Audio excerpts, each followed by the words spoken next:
গীতা পাঠের ষষ্ঠ অধ্যায়ের ধ্যান যোগের 11 থেকে 12 নম্বর শ্লোক। হরে কৃষ্ণ।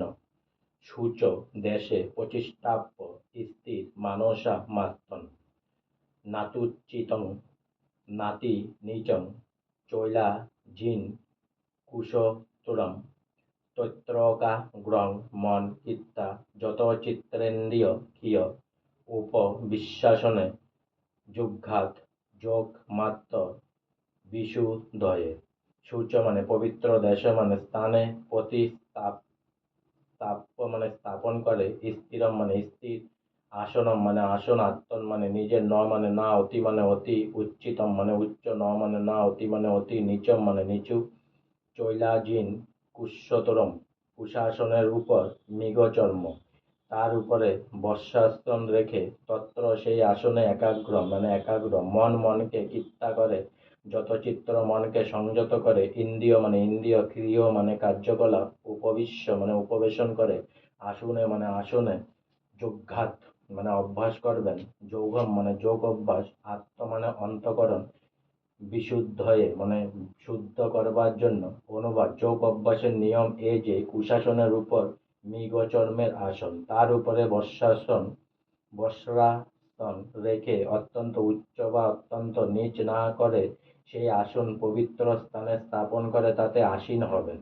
সেখানে উপবিষ্ট হয়ে চিত্ত ইন্দ্রিয় ক্রিয়াকে নিয়ন্ত্রিত করে চিত্তশুদ্ধির জন্য মনকে একাগ্র করে যোগ অভ্যাস করবেন।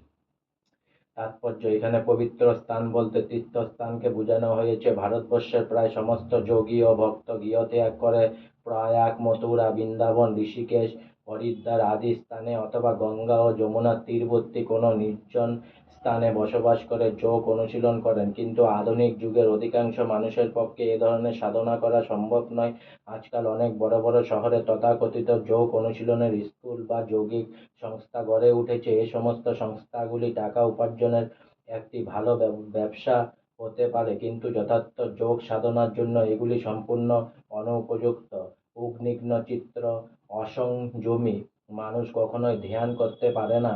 তাই বৃহন্নারদীয় পুরাণে বলা হয়েছে যে বর্তমান কলিযুগে মানুষ যখন অল্পায়ু, পরমাত্ম সাধনের অপটু এবং সর্বদাই নানা রকম উপদ্রবের দ্বারা উৎকণ্ঠিত, তাদের ক্ষেত্রে পরমাত্ম সাধনের শ্রেষ্ঠ পন্থা হচ্ছে হরে কৃষ্ণ মহামন্ত্র সংকীর্তন করা। হরে নাম হরে নামৈব কেবলম কল নাস্তেব নাস্তেব নাস্তেব গতিরন্যতা। বিবাদ ও সত্তায় পরিপূর্ণ এই কলিযুগে মুক্তি লাভের একমাত্র উপায় হচ্ছে হরে কৃষ্ণ মহামন্ত্র সংকীর্তন করা। এছাড়া আর কোনো গতি নাই, এছাড়া আর কোনো গতি নাই, এছাড়া আর কোনো গতি নাই। আজকে আমার গীতা পাঠের ষষ্ঠ অধ্যায়ের ধ্যান যোগের 11 থেকে 12 নম্বর শ্লোক এখানেই সমাপ্ত হলো। তাই অনেক অনেক সাবস্ক্রাইব করুন, অনেক অনেক লাইক করুন, অনেক অনেক ভালো থাকুন, অনেক অনেক সুস্থ থাকুন, অনেক অনেক আনন্দে থাকুন, অনেক অনেক হেল্প করুন, আর সঙ্গে বলুন হরে কৃষ্ণ কৃষ্ণ কৃষ্ণ হরে হরে, হরে রাম রাম রাম হরে হরে, রাধে রাধে, হরে কৃষ্ণ।